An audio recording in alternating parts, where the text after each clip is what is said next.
بن مانگے دینے والی عرشوں پر آنے والی۔ میں تقریر کے لیے مدعو کر رہی ہوں درجہ عالیہ عربیہ کی طالبہ شیما خاتون کو کہ وہ آئیں اور اپنی تقریر پیش فرمائیں اس شعر کے ساتھ۔ یہ خاموشی کہاں تک لذت فریاد پیدا کر، یہ خاموشی کہاں تک لذت فریاد پیدا کر، زمین پر تو اور تیری صدا ہو آسمانوں میں۔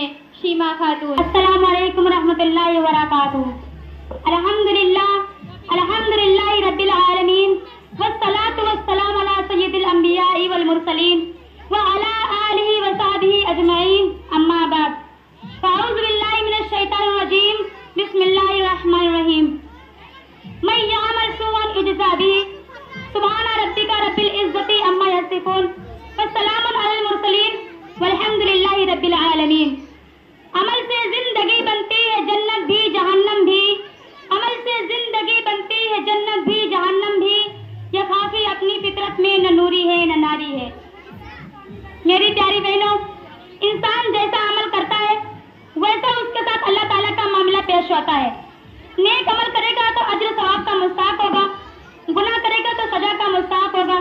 اس کو قانون جز کہتے ہیں۔ یہ حاکم الحاکمین کا بنایا ہوا ایک نظام ہے، اس لیے انسان دنیا میں جو کچھ بھی کرتا ہے اس کا ریکارڈ اللہ تعالیٰ کے یہاں تیار ہو رہا ہے۔ دنیا والے تو ویڈیو فلم بناتے ہیں اور اللہ رب العزت کے اس کے سارے نام اعمال میں اس کا ریکارڈ تیار کر رہے ہوتے ہیں۔ آج کل کے ویڈیو کیمرے بھی تو چھوٹے سے چھوٹے ہوتے ہیں اور دور سے دیکھ کر منظر کو کیچ کر لیتے ہیں، تو یہ زمین یہ اللہ تعالیٰ کا ویڈیو کیمرہ ہی ہے، جو کچھ اس پر ہو رہا ہے سب محفوظ ہو رہا ہے۔ حضرت سعد رضی اللہ تعالیٰ عنہ کی جب وفات ہوئی تو آپ صلی اللہ علیہ وسلم ان کے جنازے کے پیچھے پنجوں کے بل چل رہے تھے۔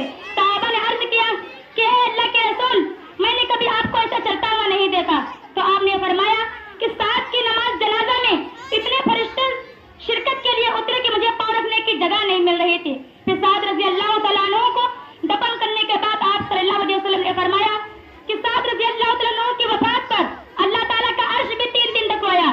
اس لیے جب نیک آدمی دنیا سے فوت ہوتے ہیں تو اللہ کا عرش بھی روتا ہے اور زمین بھی روتی ہے، اور برے بندے اس کے لیے زمین کہتی ہے کہ جتنے لوگ بھی میرے پیر پر چلتے ہیں ان میں سے سب سے زیادہ عداوت مجھے تجھ سے تھی، آج تو میرے قابو میں آیا ہے، دیکھ میں تیرا کیا حشر کرتی ہوں۔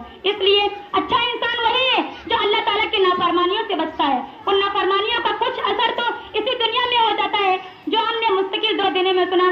اب یہ دیکھیں گے کہ آخرت میں ان پریشانیوں اور مصیبتوں کا کیا حل نکلتا ہے۔ ایک چھوٹا سا اصول ہے کہ جیسا گناہ ویسی اس کی سزا، جیسی عبادت ویسا اس کا انعام۔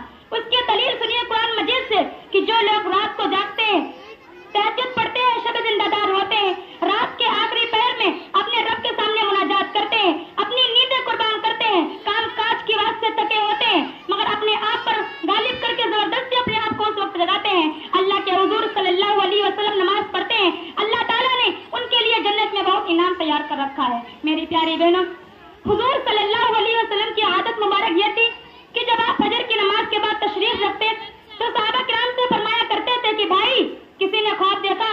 تو نبی کریم صلی اللہ علیہ وسلم کبھی خود بھی خواب دیکھتے تو بتایا کرتے تھے، اس لیے کہ انبیاء کرام کے خواب سچے ہوتے ہیں۔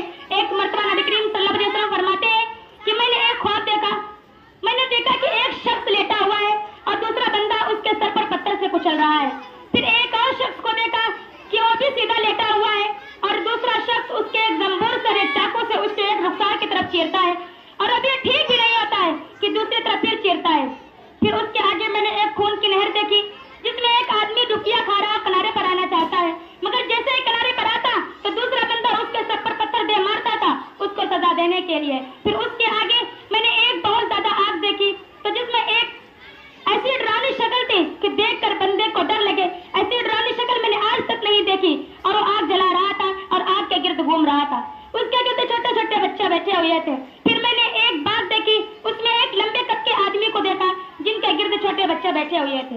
پھر مجھے بہت ہی خوبصورت اور اونچے درخت دیکھے تو مجھے جو لے جا رہے تھے انہوں نے کہا کہ اوپر چڑھے، تو جب میں اس درخت پر چڑھا تو اوپر جا کر مجھے ایک شہر آباد ملا، ایسا شہر جس کے مکان کی دیواریں سونے اور چاندی کی اینٹوں سے بنی ہوئی تھی۔ جب میں اس مکان پر پہنچا تو اس کا دروازہ کھولا تو اس میں مجھے چند آدمی دکھے، ایک کا بدن آدھا جلا اور آدھا خوبصورت تھا، تو مجھے لے جا رہے تھے۔ انہوں نے کہا کہ میاں غسل کر